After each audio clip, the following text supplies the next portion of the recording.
Assalamualaikum warahmatullahi wabarakatuh.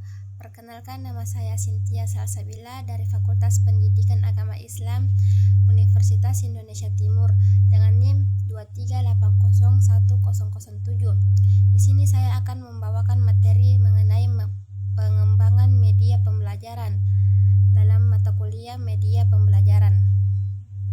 Pengertian pengembangan media pembelajaran adalah proses sistematis untuk merancang, membuat, dan mengevaluasi media yang digunakan dalam pembelajaran dengan tujuan meningkatkan efektivitas dan efisiensi dan daya tarik proses belajar. Adapun tujuannya, satu, meningkatkan efektivitas pembelajaran, yang kedua, meningkatkan motivasi dan minat belajar, yang ketiga, mempermudah penyampaian materi, yang keempat, mengakomodasi beragam gaya belajar, yang kelima, meningkatkan efisiensi waktu dan tenaga, yang keenam, mendorong pembelajaran mandiri, yang ketujuh, menyesuaikan dengan perkembangan teknologi pendidikan.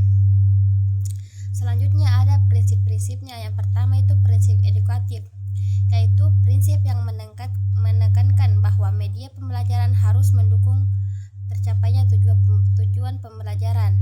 Yang kedua, prinsip psikologis, di mana prinsip ini berkaitan dengan karakteristik serta kondisi peserta didik sebagai subjek belajar.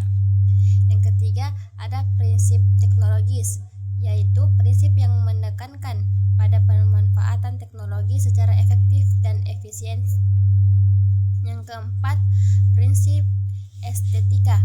Nah, prinsip ini berkaitan dengan keindahan tampilan media agar menarik dan nyaman dilihat. Yang kelima, prinsip komunikatif, yaitu prinsip yang menekankan bahwa media pembelajaran harus mampu menyampaikan pesan pembelajaran secara jelas dan efektif dari guru kepada peserta didik. Yang keenam, prinsip efisiensi dan praktis, prinsip yang menekankan bahwa media pembelajaran harus mudah digunakan, hemat waktu, tenaga, dan biaya. Yang ketujuh, ada prinsip kesesuaian isi, yaitu prinsip yang menegaskan bahwa materi dalam media harus tepat dan relevan.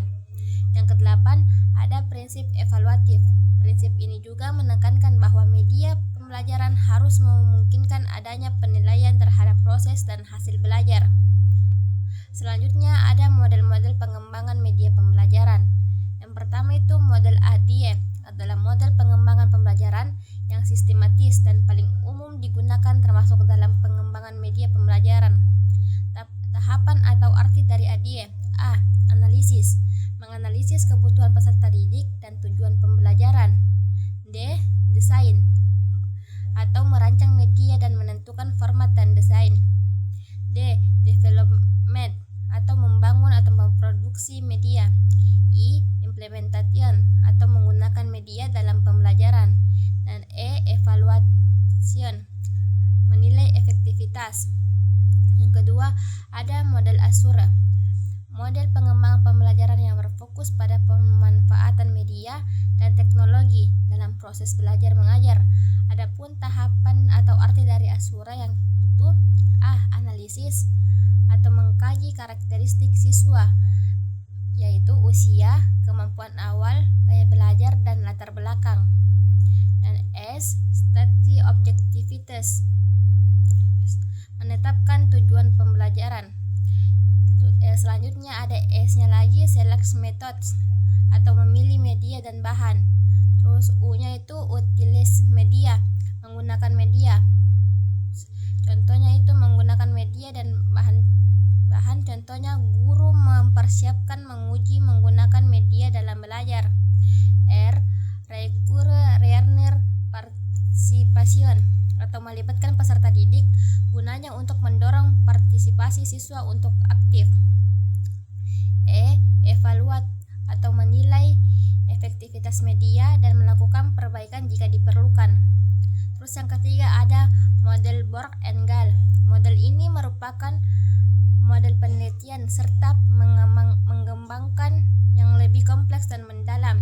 Adapun tahapannya, yang pertama itu pengumpulan data awal, yang kedua perencanaan, yang ketiga pengembangan awal, Terus yang keempat itu uji coba awal, yang kelima revisi produk, yang keenam uji coba lapangan utama, yang ketujuh revisi operasional, yang kedelapan uji lapangan operasional, dan yang kesembilan revisi akhir, dan yang kesepuluh itu yang terakhir diseminasi dan implementasi. Selanjutnya ada langkah-langkah pengembangan media pembelajaran. Yang pertama, analisis kebutuhan. Contohnya, guru menemukan bahwa siswa kesulitan memahami konsep sistem pernapasan, sehingga diperlukan media visual interaktif. Yang kedua, perencanaan atau desain. Tujuannya agar media memiliki desain yang menarik dan efektif menyampaikan pesan pembelajaran. Dan yang ketiga, implementasi. Tahap ini membantu melihat kelebihan dan kekurangan media secara langsung di lapangan. Terus ada evaluasi. Evaluasi menjamin media yang dihasilkan memenuhi standar kualitas yang benar-benar membantu pembelajaran. Itulah tadi materi yang saya sampaikan, kurang lebih mohon dimaafkan. Wassalamualaikum warahmatullahi wabarakatuh.